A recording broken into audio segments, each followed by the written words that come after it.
आप सभी ने वैसे इसको सब पढ़ के आए होंगे, तो कोई कौन शुरू करेगा डिस्कस करना कि क्या है इसमें, एथिकल डिलेमास क्या है? जिसने ये केस स्टडी नहीं पढ़ी हो, आपके पास में 1 मिनट का टाइम है, आप इसको पढ़ लें एक बार, ठीक है? हेलो हाँ जी मैम। रोहित सर, मैं ये बोल रही थी, एक है ना, आपने इसको स्टार्ट करने से पहले ना इसका क्या मतलब ना, केस स्टडी करने का क्या रहता है, मतलब कैसे लिखते हैं इसको? सर इसमें बहुत बिल्कुल कंफ्यूजन बिल्कुल, आज वो भी बताएंगे, ठीक, कि मतलब दैट वी फर्स्ट विल क्या डिस्कस। आना चाहिए, सेकंड क्या आना चाहिए, क्योंकि मैं आई श्योर श्योर श्योर। जैसे मैंने काफी सारी ना यूपीएससी के टॉपर्स की देखी थी, तो वो कुछ आगे इंट्रोडक्शन दे रहे हैं, then they are ji like ji, saying I some got state. I got your point. हाँ, हम वो डिस्कस करते हैं, ठीक है। हाँ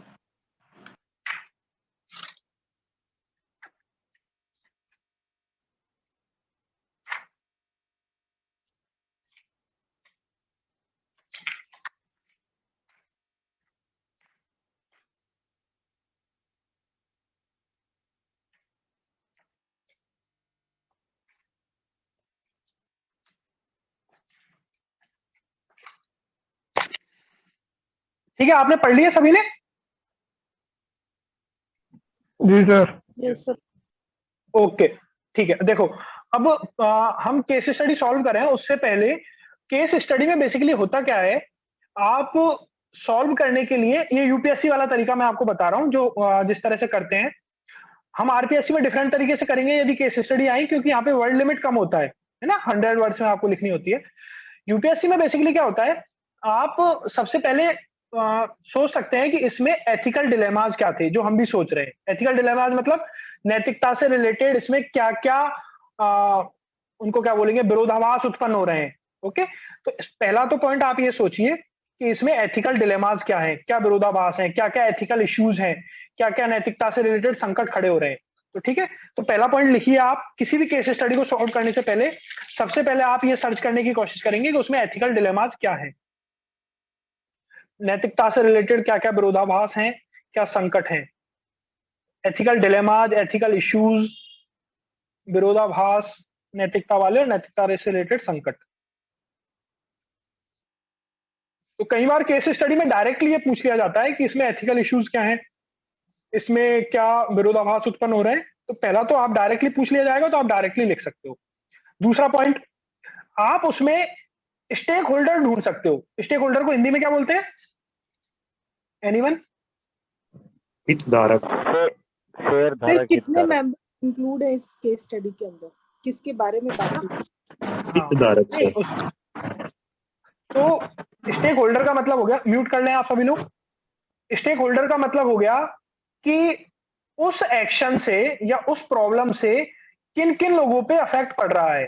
ठीक है, तो आप उसमें के स्टेक होल्डर्स ढूंढ सकते हैं, और हर स्टेक होल्डर पे कोई ना कोई प्रभाव पड़ेगा और आप उसको डिस्कस कर सकते हैं। ठीक है, तो उससे क्या है, आपको सोचने में हेल्प मिल जाती है कि मेरे को लिखना क्या क्या है। ठीक है, और तीसरा पॉइंट जो केस स्टडीज में होता है, वो होता है कि आपको जो पूछा गया है उसका आंसर दीजिए। ठीक है, आप कौन से स्टेप्स लेंगे, क्या एक्शन लेंगे, और उस एक्शन का क्या पॉजिटिव इफेक्ट होगा, क्या नेगेटिव इफेक्ट होगा, या आप वो एक्शन क्यों लेना चाह रहे हैं, उसके क्या मेरिट्स हैं, क्या डिमेरिट्स हैं। ठीक है, उसका जो क्या कारण है उसके बारे में आप लिखते हो। तो हर केस स्टडी में इस तरह से 3 पॉइंट्स पे आप बात करते हैं। अब हमको आरपीएससी में वर्ड लिमिट होती है हमारी, तो हम तो क्या कर सकते हैं, डायरेक्टली जो पूछा गया उसी को आंसर दो आप। और आंसर देते समय ये ध्यान रखो कि आपके जो एथिक्स से रिलेटेड डिलेमाज हैं, जो विरोधाभास हैं या जो संकट है, उसके बारे में आप बताओ। ओके, तो ये पॉइंट इसमें है। अब इस केस स्टडी में देखो क्या है कि आप सोशल सर्विस स्कीम को इंचार्ज करने के लिए एक ऑफिसर हैं, आपके पास में एक वृद्ध महिला आती है जिसके पास में डॉक्यूमेंट्स नहीं है उस स्कीम में बेनिफिट उठाने के लिए, वो क्राइटेरिया फुलफिल नहीं करती है। ठीक है, she has no documents to show that she fulfil the eligibility criteria. लेकिन आपको मिलने के बाद लगता है कि हाँ यार, जरूरत है, नीडी है। ओके, तो अब आप ये बताओ कि इस केस स्टडी में कौन कौन से विरोधाभास या एथिकल संकट उत्पन्न हो रहे हैं, नैतिकता से रिलेटेड क्या क्या संकट है इसमें, जल्दी जल्दी बताएं। सर नियमबद्धता वर्सेस करुणा। क्या आप सभी लोग लिखते जाएं जिसको मैं अप्रूव करूं? ठीक है, पहला बताया मैम, क्या बताया आपने? सर नियमबद्धता वर्सेस करुणा। नियमबद्धता वर्सेस करुणा, लिखें इसको, सभी लोग लिखें। रूल्स वर्सेस कंपैशन, ठीक है। ये एक एथिकल इशू है कि आप एक तरफ रूल्स की बात कर रहे हैं और एक तरफ कंपैशन की बात कर रहे हैं। सेकंड पॉइंट बताएं। सत्यनिष्ठता वर्सेस संवेदना। एक ही जैसी बात हो गई है ना, थोड़ा सा अलग रखें अपने आप को। बताएं अगला। कर्तव्य वर्सेस नैतिक सद्गुण। कर्तव्य वर्सेस नैतिक सद्गुण। रूल ऑफ नहीं, लॉ नहीं, versus right to life. Rule of law versus right to life, ठीक है, बिल्कुल ठीक पॉइंट है कि उस वृद्ध महिला का एक सेकंड, उस वृद्ध महिला का जीवन जीने का अधिकार, और दूसरी तरफ आप रूल ऑफ लॉ की बात कर रहे हैं, है ना। तो ये एक विरोधाभास उत्पन्न हो रहा है इस केस स्टडी में। लिखें इसको आप। रूल ऑफ लॉ को हिंदी में क्या बोलेंगे? कानून का शासन। हाँ, कानून का शासन वर्सेस जीवन जीने का अधिकार, ठीक है। थर्ड पॉइंट लिखें, बताएं। कानूनी उत्तरदायित्व वर्सेस नैतिक कर्तव्य। क्या? कानूनी उत्तरदायित्व वर्सेस नैतिक कर्तव्य। ये तो वही बात हो गई ना, रूल ऑफ लॉ, ये सेम हो गया। हाँ जी, हाँ जी, बताएं। सर मैं ये बोल रहा था, हेलो। हाँ हाँ, बोलो जयंत। हाँ सर, मैं ये बोल रहा था एम्पैथी वर्सेस अपराइटनेस भी लिख सकते हैं केस में। एम्पैथी वर्सेस अपराइटनेस आप लिख सकते हो, बिल्कुल लिख सकते हो, है ना। हाँ, ये एक थोड़ा तरफ आपको सिमिलर ही हो वैसे सिमिलर हो गया, जो फर्स्ट पॉइंट लिखा था ना आपने, उसी के सिमिलर में हो गया, ठीक है। बाकी वर्ड्स के साथ, कीवर्ड्स के साथ खेल सकते हो, मजा आएगा आपको। और कोई point? Flexibility versus rigidity. Flexibility versus rigidity, ये लिखा जा सकता है, ठीक है, आप और इसको सर लिख सकते हो। पर हम आइडियलिज्म वर्सेस इनह्यूमन एक्शन, यही बात हो गई ना, फ्लेक्सिबिलिटी वर्सेस रिजिडिटी, इसको लिख लो आप। लचीलापन वर्सेस दृढ़ता, क्या बोलेंगे? यही बोलेंगे ना इसको हिंदी में। हाँ हाँ हाँ, ठीक है, बताएं। Code of conduct versus service. Code of conduct versus service of what? Service क्या मतलब? जैसे सर्विस ऑफ सोसाइटी, ड्यूटी है, सोशल सर्विस या सोशल सर्विस बोल सकते हैं, हाँ बिल्कुल बोल सकते हैं। कोड ऑफ कंडक्ट या कोड ऑफ एथिक्स जो उनको प्रेस्क्राइब्ड हैं, लिखे हुए हैं एडमिनिस्ट्रेटर को, उसके बदले में सोसाइटी में क्या सर्विस करनी है, ठीक है, उसके लिए। तो ये सेम बात हो गई जो आपने बोली थी ना शुरू में, ड्यूटी वर्सेस कंपैशन, उसी से रिलेटेड हो गया। Anyone else? Sir Swift response versus standard operating procedures. Versus standard SOP operating versus procedures. Swift response. Standard operating procedure versus Swift response, बिल्कुल, कि आपका जो कोड ऑफ कंडक्ट है, आपको किस तरह से ऑपरेट करना है, उसके अगेंस्ट में आप किस तरह से स्विफ्ट रेस्पॉन्स देते हैं। ओके, बहुत अच्छा पॉइंट आया अर्जुन की तरफ से। ऑब्जेक्टिविटी वर्सेस सब्जेक्टिविटी, ठीक है। ऑब्जेक्टिविटी क्या है? ऑब्जेक्टिविटी है आपको कि आपको आपका ऑफिस कहता है कि बिना डॉक्यूमेंट के किसी को बेनिफिट नहीं देना, है ना। ऑब्जेक्टिविटी ये डिफाइन करती है। और सब्जेक्टिविटी क्या है? सब्जेक्टिविटी है कि आप एक्शन कैसे ले सकते हैं उस महिला के लिए, ठीक है। तो ये पॉइंट हो सकता है। अच्छा, इसमें आप लोग सब सिमिलर से पॉइंट पे जा रहे हैं, मैं एक दो पॉइंट्स बताना चाहता हूं। एक पॉइंट है organisational ethics versus personal ethics, है कि नहीं ये पॉइंट? इसको हिंदी में क्या बोलेंगे? संगठनात्मक नीति शास्त्र। व्यक्तिगत पहल बनाम संस्थागत पहल। हाँ, व्यक्तिगत वर्सेस संगठनात्मक या संस्थागत। नहीं सर, सांगठनिक नैतिकता वर्सेस व्यक्तिगत नैतिकता। कौन सी नैतिकता? फर्स्ट क्या बोला आपने? सांगठनिक नैतिकता वर्सेस निजी नैतिकता। निजी नैतिकता वर्सेस संगठनिक नैतिकता। इसमें क्या? हाँ, इसमें आपको ऑर्गेनाइजेशन किसी चीज के लिए मना करती है, ऑर्गेनाइजेशन में लिखित प्रोसीजर है कि आपके पास कोई आए तो आपको डॉक्यूमेंट्स चेक करने हैं, और वो डॉक्यूमेंट्स होंगे तो आपको बेनिफिट देने हैं। लेकिन आप पर्सनली ऐसे नहीं हो, वहां पे बैठ के देख रहे हो कि उस वृद्ध महिला को रियली जरूरत है, आपके अंतर्गत वर्च्यू है कंपैशन की, दया की, एम्पैथी की, है ना, तो आप उसको बेनिफिट देते हो। तो ये एक पॉइंट इसमें आ सकता है। और कोई पॉइंट? सर इमोशनल इंटेलिजेंस का यूज कर सकते हैं। हाँ, एक इसमें आप वर्ड यूज कर सकते हो इमोशनल इंटेलिजेंस, कि उन्होंने किस तरह से अपनी इमोशनल इंटेलिजेंस को यूज करेंगे उसमें। बिल्कुल सर इम्पार्शियलिटी या सोशल जस्टिस। इम्पार्शियलिटी कैसे हो गई इसमें? मतलब निष्पक्षता एक तरह से, सामाजिक न्याय, मतलब सभी को समान रूप से। देखो इसमें एक पॉइंट हो गया इक्वेलिटी का। इक्वेलिटी का कैसे हो गया बताए, कोई एक्सप्लेन कर पाएगा? इक्वेलिटी का एंगल कहां से आ गया? समान लोगों के साथ समान। हाँ देखो, बहुत से लोग घर पे बैठ के उस बेनिफिट का लाभ इसलिए नहीं ले पा रहे क्योंकि उनको पता है कि हम एलिजिबल नहीं है। आपके पास एक वृद्ध महिला आई, आपने उसको बेनिफिट दे दिया, तो क्या आपने सभी के साथ इक्वल ट्रीटमेंट किया? आपने उस महिला को अपवाद समझ के काम कर लिया। कांत का कैटेगोरिकल इंपेरेटिव निरपवाद का सिद्धांत आ गया कि क्या कोई आप ऐसा काम तो नहीं कर रहे जिससे कोई अपवाद क्रिएट हो रहा हो, तो यहाँ पे आप यदि उसको बेनिफिट देंगे तो अपवाद क्रिएट हो जाएगा, राइट टू इक्वालिटी का उल्लंघन हो जाएगा। ठीक है, तो ये एक इश्यू इसमें आ जाता है। सर एक ये भी आ सकता है ना, साधन की अपवित्रता और साध्य की पवित्रता। बिल्कुल, मीन्स और एंड का रिलेशन आ सकता है इसमें। ठीक है, अब देखो ये सभी लोग म्यूट करें। अब पुष्पा जी आप तो परमानेंटली म्यूट कर लें क्योंकि भूल जाते हैं आप उसके बाद में म्यूट करना। तो अब देखो ये तो हो गए एथिकल डिलेमाज। अब देखो इस क्वेश्चन में आपसे पूछा नहीं गया कि आपको एथिकल डिलेमाज लिखने हैं, पूछा था क्या? नहीं पूछा गया। लेकिन अब आप जब जैसे एथिकल डिलेमाज सोचते हैं ना 1 या 2 मिनट में, तो आपको पता लग जाता है कि यार ये कीवर्ड्स मेरे को यूज करने हैं इस क्वेश्चन में। ठीक है, तो एथिकल डिलेमाज सोच लिए। अब आप आओ अप्रोचेस पे, जो हमने अप्रोच की बात की थी ना शुरू में, जो 11-12 अप्रोचेस पड़ी थी। तो सबसे पहली अप्रोच थी आपकी बहुजन हिताय बहुजन सुखाय। जितने याद है ना आपको 11-12 अप्रोच थी? Yes sir. ठीक है, अब उसमें से देखो कौन कौन सी अप्रोच यहां लग सकती है। देखो हमने कांत का कैटेगोरिकल इंपेरेटिव यूज कर सकते हैं इसमें, हाँ या ना? बिल्कुल Yes, किया जा sir. सकता है ना, जिसमें हम अपवाद क्रिएट नहीं कर रहे। इसमें मीन्स और एंड वर्सेस मीन्स और एंड के रिलेशन का, साधन और साध्य का यूज किया जा सकता है।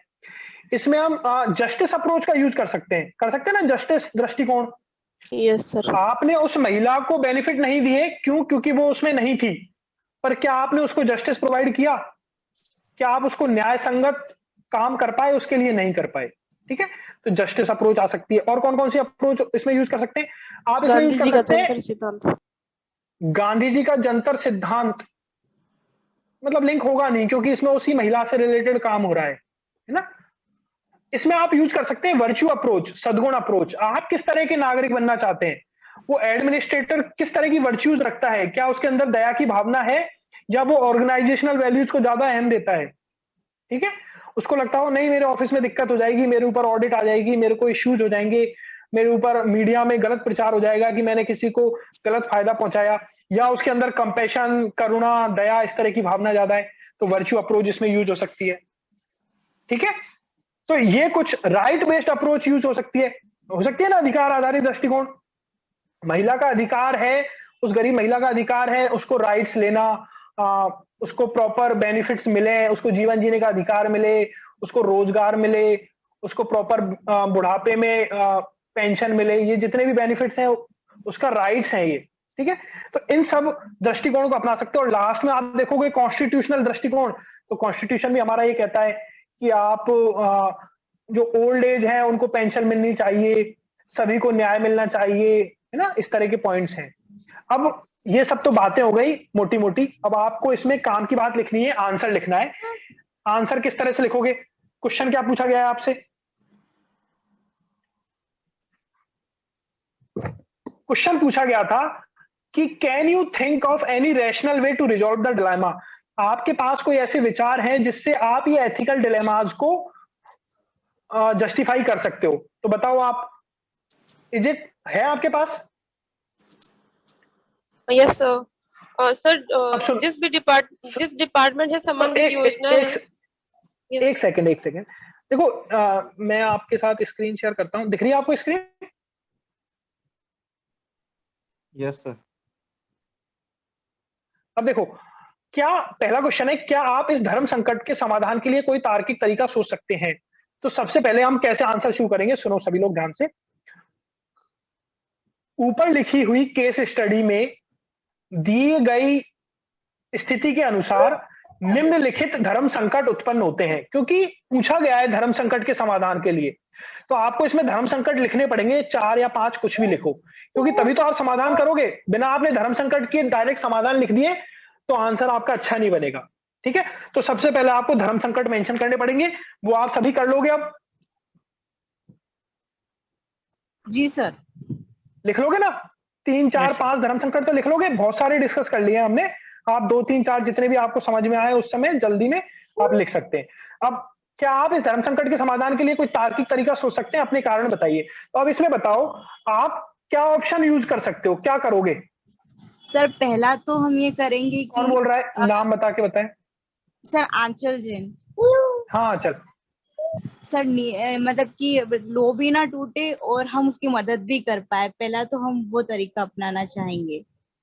तो पहले तो हम ये कारण पता लगाएंगे कि उसके पास प्रॉपर डॉक्यूमेंट्स क्यों नहीं है, क्या कोई कहीं पर उसका डॉक्यूमेंट कहीं अटक वटक तो नहीं रहा है, मतलब अगर सरकारी किसी ऑफिस में कहीं, तो हम उस समस्या का। एक सेकंड होल्ड करो। सबसे पहले आप सभी ये लोग बताओ कि क्या एक्शन लिया जाना प्रस्तावित है, क्या उसको बेनिफिट दिया जाए या नहीं दिया जाए? सर पहली कोशिश तो यही रहेगी कि उसको बेनिफिट मिले। आपको नहीं कोशिश रहेगी, एज ए मैं आंसर पूछ रहा हूं कि क्या उसको बेनिफिट, आप ऑफिसर हैं तो क्या आप उसको उस स्कीम में जोड़ लेंगे, हाँ या ना? Yes sir. नो सर, इसके पास प्रॉपर डॉक्यूमेंट नहीं है। डॉक्यूमेंट्स तैयार करवाएंगे सर पहले। देखो तो रूल डिसओबे नहीं कर पाएंगे। हाँ देखो, मैं आपको इसका आंसर बताता हूँ। इसका आंसर ये है कि पहले तो आपने एथिकल डिलेमा लिख दिए, फिर आप लिखना कि जो संगठनात्मक नैतिकता है या जो ऑर्गेनाइजेशनल एथिक्स है, वो कहती है कि एक प्रॉपर प्रोसीजर है, प्रॉपर डॉक्यूमेंटेशन की रिक्वायरमेंट है, रूल ऑफ लॉ है, उसके बेसिस पे जो भी उन डॉक्यूमेंट्स को फुलफिल करता है, जो भी उस लिस्ट में आता है, उसको हम बेनिफिशियरी में शामिल कर सकते हैं। लेकिन क्योंकि वो महिला के पास डॉक्यूमेंट नहीं है तो इसलिए वो एलिजिबल नहीं है, तो हम ऑर्गेनाइजेशनल एथिक्स, मेरे ऑर्गेनाइजेशनल एथिक्स होने के कारण, क्योंकि इसमें लिखा हुआ है suppose you are officer incharge, तो आपको मानना पड़ेगा कि मैं ऑफिसर इंचार्ज हूं और उसी तरह से लिखना पड़ेगा। क्योंकि मैं ऑफिसर इंचार्ज हूं और मेरे कुछ ऑर्गेनाइजेशन संगठनात्मक नैतिकता है, इसके कारण मैं उस महिला को बेनिफिट नहीं दे पाऊंगा, क्योंकि वो ऑर्गेनाइजेशनल एथिक्स के अंतर्गत, रूल ऑफ लॉ के अंतर्गत पालना नहीं करती है, ठीक है। लेकिन एज ए पर्सनल एथिक्स मेरे कुछ निजी नैतिकता है, जिसमें कंपैशन, दयालुता है ना, सब्जेक्टिविटी, मेरा खुद का महिलाओं के प्रति मतलब आदर सत्कार, इन सब भावनाओं को लेके मैं चाहता हूं कि वो गरीब महिला है, उसको रियली में जरूरत है, इसलिए उसको बेनिफिट मिलने चाहिए। तो मैं इसके लिए अपनेगत निजी लेवल पे कोशिश करूंगा कि उस महिला के डॉक्यूमेंट्स क्यों पूरे नहीं हो पा रहे हैं, क्या दिक्कत है, तो मैं कोशिश करूंगा कि वो सारे डॉक्यूमेंट्स कंप्लीट करे और वो दोबारा अप्लाई करे। डॉक्यूमेंट्स कंप्लीट करवाने में मैं उसकी पूरी हेल्प करूंगा, वो दोबारा अप्लाई करें और फिर हम उनको बेनिफिशियरी में ऐड कर पाए, ठीक है। तो आपको आंसर दोनों तरफ लेने चलेंगे, दोनों तरफ। अब देखो इसमें क्या मैंने कारण भी बताए कि मैं क्यों ले रहा हूं ये एक्शन, बताए या नहीं बताए? हाँ बताए ना। क्यों? पहले में कारण क्या थे? क्योंकि ये ऑर्गेनाइजेशनल एथिक्स थी। दूसरे में कारण क्या है? क्योंकि वो मेरी पर्सनल एथिक्स है, ठीक है। फिर आप इसको खत्म कैसे करोगे लास्ट में आंसर? इस अप्रोच को अपना के मैं कांत का निरपवाद का सिद्धांत फॉलो कर पाऊंगा, क्योंकि मैंने इसमें महिला को बेनिफिट देके कोई अपवाद क्रिएट नहीं किया, ठीक है। मैं रूल ऑफ जस्टिस को फॉलो कर पाऊंगा, क्योंकि कॉन्स्टिट्यूशनल वैल्यूज के हिसाब से, संवैधानिक वैल्यूज के हिसाब से सभी को न्याय का और सभी को समान अधिकार रखने का अधिकार है, ठीक है। मैं राइट बेस्ड अप्रोच के ऊपर प्रिंसिपल फॉलो कर पाऊंगा, ठीक है। फिर मैं लिख पाऊंगा क्योंकि गीता में लिखा हुआ है कि एक स्थिति प्रज्ञ पर्सन वो होता है जो एक मुश्किल समय में भी अच्छा निर्णय ले। तो मैं अपनी गीता के अनुसार स्थित प्रज्ञता दिखाते हुए महिला को व्यक्तिगत तरीके से हेल्प करवाने में हेल्प करूंगा, ठीक है। अब आपको धीरे से वो अप्रोचेज और जो धार्मिक और जो मैंने आपको एग्जांपल्स दिए थे ना सारे, उन डायमेंशंस पे बात करनी है, एक एक करके छोटा छोटा। और जैसे ही आपको लगे कि हाँ मेरी स्पेस कवर हो गई, जगह पूरी हो गई, मैंने 2-3 के नाम दे दिए, है ना, तो आपको अंत कर देना है उस क्वेश्चन का। ठीक है, तो आपको ये 2-3 पॉइंट्स डालने पड़ेंगे। क्या आप कांत का सिद्धांत डाल दो, राइट बेस्ड अप्रोच डाल दो, विवेकानंद का नॉट मी बट यू डाल दो, 1-2 धार्मिक एंगल ले लो, कोई लीडर का एग्जांपल सोच लो, है ना, कोई इस तरह की आप जब चीजें लिखोगे तो आपका आंसर बन जाएगा। सर इसमें ये भी तो हो सकता है कि, हाँ बताएं सर इसमें ये भी हो सकता है कि उसके पास डॉक्यूमेंट पूरे हो ही नहीं पाए, तो फिर आगे हम क्या अप्रोच अपनाएंगे? नहीं तो ऐसा लिखना ही क्यों है? नहीं लिखना है, यहीं तक करना है। हाँ, आपको क्वेश्चन के अंदर क्वेश्चन थोड़ी बनाने हैं। फिर आप कहोगे हो सकता है वो महिला की डेथ हो जाए तो फिर हम मृत्यु अवस्था की बात कैसे दे पाएंगे? डॉक्यूमेंट पूरे की कोई एलिजिबिलिटी क्राइटेरिया अगर वो फुलफिल नहीं कर पा रही है। नहीं आप तो ऐसा लिख दो, वैसे जरूरत नहीं है, फिर भी आप लिख दो कि यदि महिला नहीं कर पाती है डॉक्यूमेंट कंप्लीट या नहीं हो पाते हैं, तो हम कोशिश करेंगे कि निजी लेवल पे उसकी हेल्प करें। हम अपने ऑर्गेनाइजेशन में हम उसके लिए एनजीओ से हेल्प करवा दें, उसको किसी से कांटेक्ट करवा दें, उसको किसी और और उसको किसी और स्कीम में बेनिफिट दिलवा दें। ठीक है, इस तरह के पॉइंट्स आप लिख सकते हो। और सर इसमें बहुत सारे वर्ड्स हो जाएंगे ना, वर्ड लिमिट कंप्लीट। सर ये भी कर सकते हैं कि मैं इस प्रकार से प्रयास करूंगी कि जो भी योजनाओं से वंचित इस प्रकार की और भी महिलाएं हैं वो भी शामिल हो सके, जो यहाँ तक आ नहीं पाई है ऑफिस तक। तो एक लाइन में हम लास्ट में ये भी लिख सकते हैं क्या?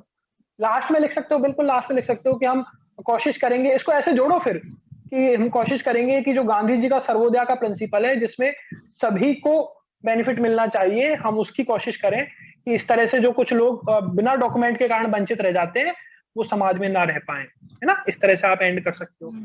यस सर कंक्लूजन में ऐसे हो जाएगा ना कि हमेशा एक सिविल सेवक को लॉन्ग टर्म के लिए सोचना चाहिए, जिससे अधिकतम लोगों को उसको फायदा हो। हम कुछ ऐसा शिविर कुछ आयोजन करके, देखो अब जो बलबीर ने बात बोली ना, बिल्कुल ठीक बात है, लेकिन ये बात बलबीर ध्यान रखो, ये हर बच्चा लिख के आने वाला है। आपको इसमें पॉइंट्स डालने पड़ेंगे जो हम डिस्कस कर रहे हैं। आपने जो बात बोली उसमें वर्ड डालो बहुजन हिताय बहुजन सुखाय, ठीक है। एडमिनिस्ट्रेटर का वर्ड कर रहे हो तो कोई एग्जांपल डालने की कोशिश करो कि और क्या डाल सकते हैं, सबका साथ सबका विकास डाल सकते हो क्या इसमें, है ना। इस तरह के कीवर्ड्स को यूज करने की कोशिश करो। अब आपके आंसर्स को, आपकी लाइंस को सिंपल मत रहने दो, जहां पे भी बात करो वहां पे इन सब चीजों का यूज करने की कोशिश करो, ठीक है। सेवा परमो धर्म, ये यूज हो सकता है क्या इसमें? हो सकता है ना, बिल्कुल अच्छे से सेट बैठ रहा है। सर्वे भवन्तु सुखिनः, सर्वे तो नहीं हो गया इसमें, मतलब सभी का, हाँ कंक्लूजन में लिख सकते हो आप, बिल्कुल ठीक है। देखो सर कितनी अप्रोचेस लिख सकते हैं मैक्सिमम? सुनो अब देखो ये मैं डिस्कस कर रहा हूँ, आप लोग ध्यान से सुने। आपके पास में अब आपको लग रहा होगा सर बहुत कुछ हो गया लिखने के लिए, तो हाँ सर वर्ड लिमिट से ज्यादा चला जाए, बहुत सारा हो गया, पर आपको लिखना तो 100 वर्ड्स में, ठीक है। तो एटलीस्ट हमने आपकी वो प्रॉब्लम तो दूर कर दी जो आप शुरू में कह रहे थे कि सर एथिक्स में समझ में ही नहीं आ रहा लिखना क्या है, ठीक है।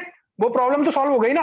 अब आपको दिमाग ही लगाना है कि लिखना क्या है। तो लिमिटेड लिखना, जहां पे आपको लिखे कि 100 वर्ड्स में बाकी खत्म करने हैं, 100 वर्ड्स में आंसर खत्म करना है, तो आपका 110-120 वर्ड्स में आपका आंसर खत्म हो जाए, उतने तक में आप क्लोज कर लेना। अब इसका मतलब ये नहीं कि हमने कह दिया तो आप छोटे छोटे अक्षरों में 250 वर्ड में सब कुछ लिखने में लगे हुए हो, ओके, ऐसी गलती मत करना। ये पॉइंट क्लियर? जी सर। किसी को कोई डाउट हमारे पास सर इसमें हमारे पास 2 विकल्प है कि एक तो हेल्प करें और एक हेल्प ना करें, तो इसमें स्ट्रांगली किसको फॉलो करना है हमें? देखो आप इसमें एक पक्ष अपना ही नहीं सकते। आपने यदि एक पक्ष अपना लिया ना सिर्फ, तो आप मतलब या तो रिजिड एडमिनिस्ट्रेटर बन जाओगे या गलत एडमिनिस्ट्रेटर बन जाओगे, है ना।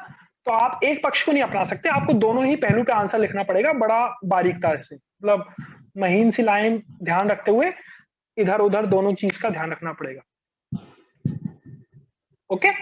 तो ये जो मैंने वर्ड बताया ना आपको, पर्सनल एथिक्स और ऑर्गेनाइजेशनल एथिक्स, जैसे आपको मैं बताऊं, आपको आ जाए कि आपको कोई काम करना है और आपको पता है कि गलत काम है, लेकिन आपके जो सीनियर है वो कह रहे हैं कि नहीं करना है ये काम, तो क्या करोगे आप? ऑर्डर मांगेंगे, लिखित में मांगेंगे, लिखित में तो देखो जो भी आप आंसर लिखो उसमें ये यूज करना, ऑर्गेनाइजेशनल एथिक्स क्या है और पर्सनल एथिक्स क्या है। ऑर्गेनाइजेशन तो कहती है कि वो माननी चाहिए, ठीक है, सुपीरियर का आदेश मानना चाहिए, लेकिन पर्सनली मैं फील करता हूं कि ये गलत है। समझ गए ना आप बात को? तो इस तरह की जो केस स्टडीज आती हैं उसमें इस तरह से आप जजमेंट ले सकते हो। अब कुछ समझ में भी आ रहा है आपको कि हाँ में हाँ ही मिला रहे हो? सर वैसे इसका ठीक है, आंसर अगली सर एक बार इसका आंसर वैसे कुछ है नहीं सर, अब दोनों पॉइंट बताने ही है बस भाई। कुल मिला और के क्या? पर्सनल लेवल पे ये हाँ। चीज सही है, ये करनी है, ऑर्गेनाइज लेवल पे ये चीज सही है, ये करनी है बस। ये बिल्कुल बिल्कुल केस स्टडी में तो यही होता है ना? तो सर देखो, फिर कोई इसमें ऊपर लिखा हुआ अपना है ना, स्टैंड तो नहीं हुआ ना, मतलब अपन दोनों ही पक्षों को ये बता दोनों दें कि ऑर्गेनाइजेशन ये चाहती है, हमें ये सही नहीं लग रहा नहीं है। नहीं नहीं नहीं नहीं नहीं नहीं, हमने अपना पक्ष ही तो रखा है।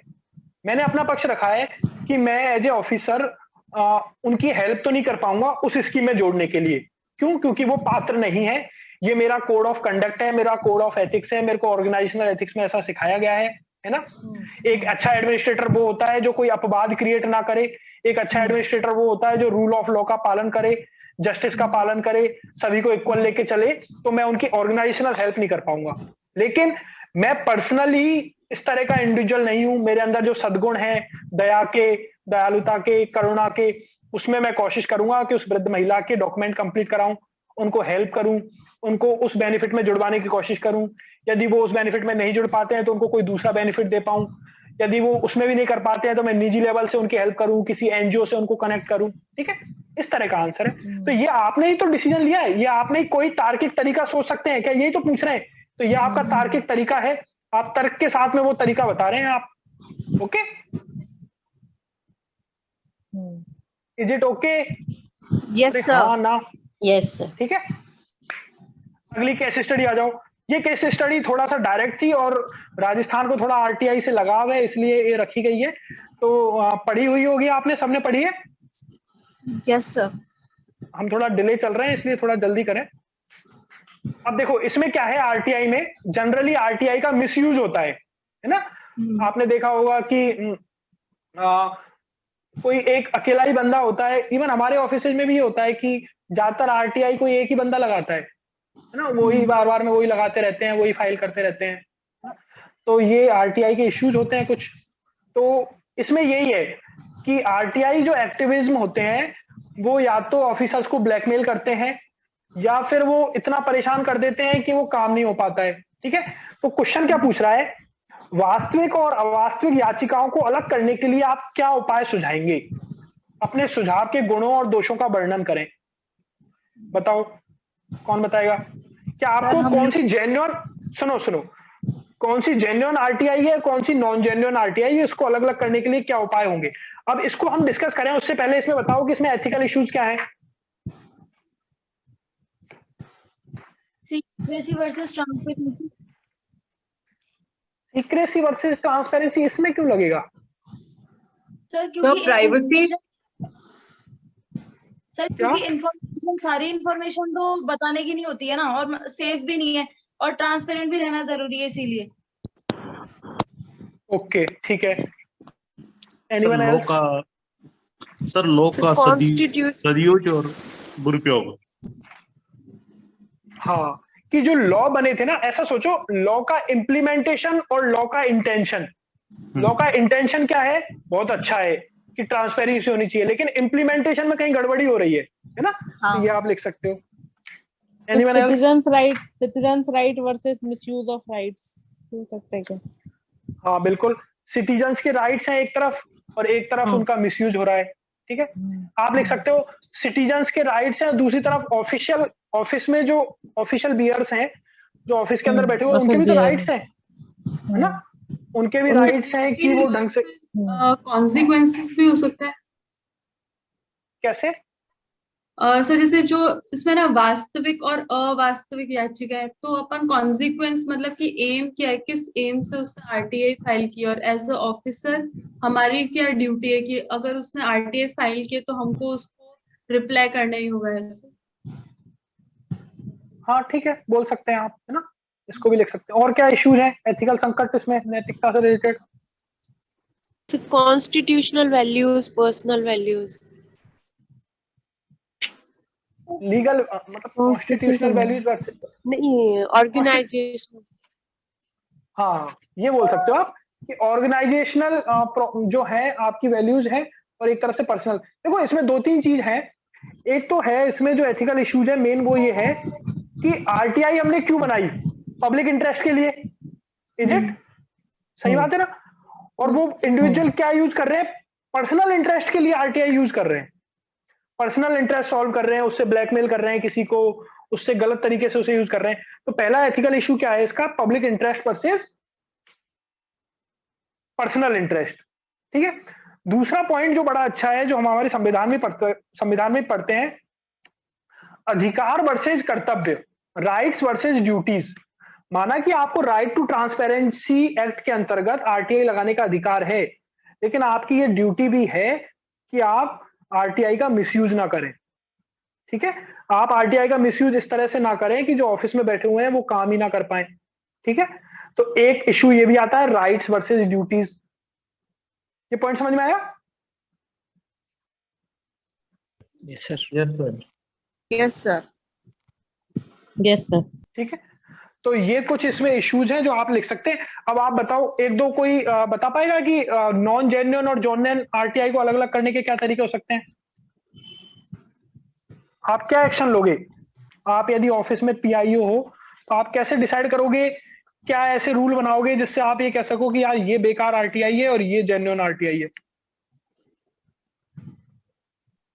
सर अगर कोई गवर्नमेंट डॉक्यूमेंट वेरिफिकेशन का हो साथ में, तो वो सबसे पहली रिक्वायरमेंट होगी चेक करने की। कैसे? सर फॉर एग्जांपल अगर कोई लैंड रिलेटेड कंप्लेन है, लैंड माफिया रिलेटेड, तो वो देखा जाएगा कि ओनरशिप किसकी है एक्चुअल। अगर आप लैंड की कंप्लेन लेके आ रहे हो कि आपको कोई हरास कर रहा है, तो फिर आपके पास वो ओनरशिप के डॉक्यूमेंट्स है भी या नहीं। इसको प्रेक्षा बोल रहे हैं? हाँ सर। प्रेक्षा, इसको ऐसे बोलो, सभी लोग सुने, इसमें हम ऐसे बोल सकते हैं कि जो इंडिविजुअल अफेक्टेड है, यदि वही आरटीआई लगाता है तो हम एंटरटेन करेंगे, किसी और के पहलू पे आरटीआई एंटरटेन नहीं करेंगे। ठीक है, यही बोल रहे हो ना? यस सर, समवॉट यही। और थर्ड पार्टी में भी वेरिफिकेशन यही रहेगा कि अगर आप कोई एनजीओ भी आ रहा है तो वो जो भी है पार्टी अग्रीड, उसके भी रिलेटेड डॉक्यूमेंट्स लेके आए साथ में। हाँ, मतलब उनकी परमिशन हो। तो हाँ जी, जैसे उनकी कोई टिलर परमिशन राइट हो होता है, हाँ, तो उनका भी कंसेंट होना चाहिए, भले अंगूठा छाप हो या कोई भी, बट साथ में हो एक इन्फॉर्मेशन। ठीक है, दैट मीन्स आपके पास में जब भी एप्लीकेशन आए तो हम सिर्फ उन एप्लीकेशन को अप्लाई लागू करेंगे, उनको अलाउ करेंगे जिसमें पर्सन्स डायरेक्टली अफेक्टेड हों। ठीक है, अननेसेसरी इधर उधर के लोगों की हम एप्लीकेशन आरटीआई में अलाउ नहीं करेंगे। पहला पॉइंट ये हो सकता है क्या? सभी लोग बताएं। यस सर, हो सकता है। ठीक है, तो पहला पॉइंट, डायरेक्टली अफेक्टेड लोगों की एप्लीकेशन अलाउ की जाएगी आरटीआई में। आप लोग अननेसेसरी परेशान ना करें, उन सबको हम नॉन जेन्युइन मान लेंगे। और पॉइंट बताएं दूसरा। सर कोई कॉन्फिडेंशियल इंफॉर्मेशन डिस्क्लोज ना हो, इस टाइप की आरटीआई को रिप्लाई करना सही रहेगा। नहीं तो वो तो है ना, आरटीआई का रूल ही है, एक्ट में है, वो तो एक्ट में ही लिखा हुआ है। सर पेनल्टी लगा सकते हैं अगर कोई जेन्युइन नहीं हुई। बिल्कुल बिल्कुल बिल्कुल बिल्कुल, है ना। तो हम क्या कर सकते हैं, यदि आपकी आरटीआई एप्लीकेशन नॉन जेन्युइन प्रतीत हुई या नॉन जेन्युइन मिली तो हम उसमें पेनल्टी लगाएंगे, और ये इससे क्या करेगा, डिस्करेज करेगा। पर सुनो, ये अच्छा पॉइंट है, लेकिन जो पेनल्टी, फाइन, जेल, कंप्लेन करना, पुलिस में शिकायत करना, इस तरह के जो भी ऑप्शंस होते हैं ना, इनको बिल्कुल लास्ट में रखना चाहिए। ठीक है, इनको आप पहली, दूसरी, तीसरी प्रायोरिटी इंडिविजुअल पे रेस्ट्रिक्शन पे लगा सकते हैं ना, कि इतने ही फाइल कर सकते हैं पर मंथ वाइज। ये भी वैसा ही कर सकते हैं, लेकिन हाँ, लेकिन लॉजिकल नहीं होगा कि लिख सकते हो आप कि आप नंबर ऑफ इंडिविजुअल, कौन कितनी एप्लीकेशन, पर उसका क्राइटेरिया क्या है, कौन कितनी लगाएगा? Sir, rather than violating the rules of RTI, we should go beyond, like suo motu declaration of information, जिससे सभी RTI लगाने वाले ही हो जाए। Similarly, जो repeated RTI applicant है, उसका public persuasion किया जा सकता है। ठीक है, तो देखो ये पॉइंट, ये एक सेकंड मोहिनीश, ये पॉइंट बहुत अच्छा है कि जो आरटीआई एक्ट में जो प्रोविजन है सुयो मोटो डिस्क्लोजर का, तो आप जरूरत ही क्यों आने देते हो कि आरटीआई एप्लीकेशन लगे? आप सुमोटो डिस्क्लोजर करो हर चीज का, आपके ऑफिस में जितनी भी चीज कर दे ट्रांसपेरेंसी के साथ, जो भी इंफॉर्मेशन आप पब्लिक डोमेन में डाल सकते हो वो डाल दो, अपने वेबसाइट पे डाल दो, तो आरटीआई जरूरत ही खत्म हो जाएगी। ठीक है, तो ये बहुत अच्छा पॉइंट है कि सुमोटो डिस्क्लोजर किया जाए। Okay, anyone else? सर जो संदेह वाली आरटीआई है उसकी लोकल जो ऑफिसर है उससे चेक करवाना, पहले सत्यापन करवाना। किस तरह का सत्यापन? जैसे कि ये आरटीआई एप्लीकेशन सही है या नहीं, सही बंदे ने लगाई या नहीं लगाई, या फिर मिसयूज तो यही तो पूछ रहे हैं, यही तो पूछ रहे हैं कि मिसयूज हो रहा है कि नहीं हो रहा है, इसका कैसे पता करोगे? उनको कैसे अलग अलग करोगे? जस्ट लाइक कोई एसडीएम है तो फिर जैसे नीचे पटवारी या फिर ग्राम से उससे चेक करवाना कि ये बंदा सही है या फिर नहीं, अगर संदेह हो तो क्रॉस चेक करवा सकते हैं। क्रॉस चेक करा सर, तो सकते हैं, पीआईओ लेकिन चेंज हो जाएगा। This is the violation of RTI. अगर आप पीआईओ चेंज वो बैठेगा नहीं सर, जो पोका ये एक्ट में सजेशन we बनेगा can, नहीं। अगर we find if any person is indulge in money extortion through RTI, तो हम पोका एक्ट में उसकी कंप्लेंट कर सकते हैं, बिकॉज कंप्लेन कर सकते हैं। bribe giving and bribe taking both are an offense. So officer, if he is giving bribe somewhere, he is not doing the legit thing. That is why he is giving bribe. So we can put a complaint against the bribe giver and as well as against the bribe taker. So in this case, future may it will create a determination for deterrent to later on such complaint. तो पहला point जैसे अक्षिता ने बताया था कि हम fine लगा सकते हैं, या जैसा मोहिनी शब्द भी बता रहे हैं कि हम थ्रू डिफरेंट एक्ट्स की हेल्प लेते हुए, प्रिवेंशन ऑफ करप्शन एक्ट या बाकी एक्ट्स की हेल्प लेते हुए डिटरेंट की तरह उन एक्ट का उनके खिलाफ यूज कर सकते हैं, है ना। ये अच्छे पॉइंट्स हैं, लेकिन इनको कहाँ रखना है आपको? प्रायोरिटी बाद में देनी है। ठीक है, अच्छे पॉइंट है, बाद में देनी है। एक पॉइंट इसमें और लिख सकते हो आप कि हम ये कंपलसरी कर सकते हैं कि जब भी आप आरटीआई लगाएं तो उसमें लिखें कि आपका पर्पस क्या है, इससे क्या पर्पस सॉल्व होने वाला है। ठीक है, तो पर्पस उसका यदि हम कंपलसरी कर दें तो इससे हमको पता लग जाएगा कि पर्पस यदि जेन्युइन है तो आरटीआई जेन्युइन है, अदरवाइज लेकिन ये तो आरटीआई के बेसिक पर्पस को वायलेट कर देगा ना सर। पब्लिक परसुएशन कर सकते हैं, लेकिन सर ये तो आरटीआई के बेसिक पर्पस को वायलेट कर देगा। आरटीआई जो है वो, अगर if you even do not have any purpose, तो भी आप इंफॉर्मेशन लेने के लिए आरटीआई लगा सकते हैं। सर पब्लिक परसुएशन कर सकते हैं, बट ये इम्पोज नहीं कर सकते। We can spread awareness among the common masses की आरटीआई जो है उस मोहिनीश आपका पॉइंट ठीक है। हमने पहला पॉइंट क्या डिस्कस किया? हमने लिखा कि हम आरटीआई सिर्फ उन्हीं लोगों से अलाउ करेंगे जो डायरेक्टली अफेक्टेड है, तो वो भी रूल को उल्लंघन कर रहा है। सर लेकिन आर्टिकल जो सेक्शन 9 आरटीआई का है उसमें there is a separate list कि भाई कौन कौन सी इंफॉर्मेशन जो है वो पब्लिक प्राइवेट डोमेन में आती है। देयर आर फ्यू इंफॉर्मेशन जो प्राइवेट डोमेन में है, वो वैसे भी उसके लिए थर्ड पार्टी की हमें अप्रूवल की जरूरत पड़ती है। लेकिन सर ऐसे स्ट्रिंजेंट मेजर्स लेके, तो लास्ट केस में तो हम इतनी रिजिड अप्रोच ले रहे थे कि एक महिला उसको हमें देनी चाहिए, but we are not breaking the laws. लेकिन यहाँ पर we are for our own comfort we are just moulding the entire law. वहां हम एक डॉक्यूमेंट भी चेंज नहीं करते। सर अगर ये दोनों केसेस स्टडी एग्जाम में एक साथ जाएगी तो that will be a negative impression on the examiner. नहीं पड़ेगा ना। अभी आप कंक्लूड तो करेंगे उसको। आप सुनो मेरी बात, देखो क्वेश्चन क्या पूछा गया था आपसे कि आप क्वेश्चन पढ़ना। क्वेश्चन में लिखा हुआ था suggest to separate genuine and non genuine application.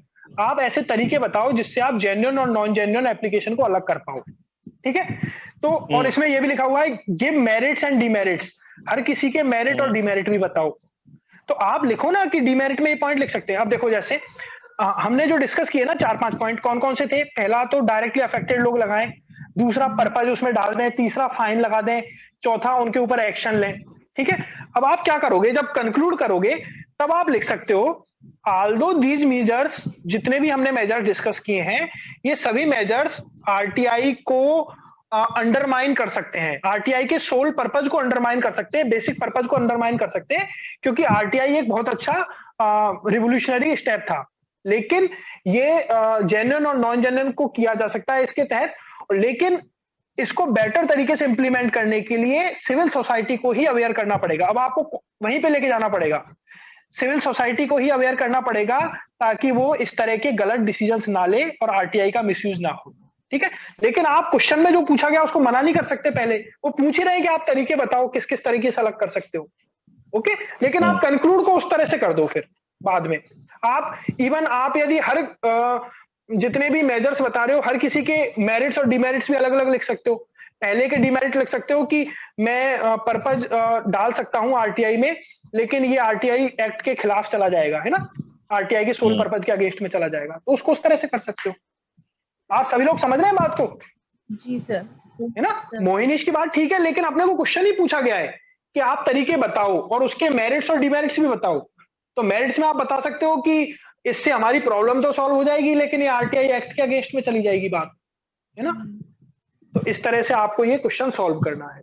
समझ में आया सब? तो ये क्वेश्चन थोड़ा सा लॉ से रिलेटेड था। लॉ में आपने आरटीआई पढ़ लिया था, तो हमने ये डिस्कस किया।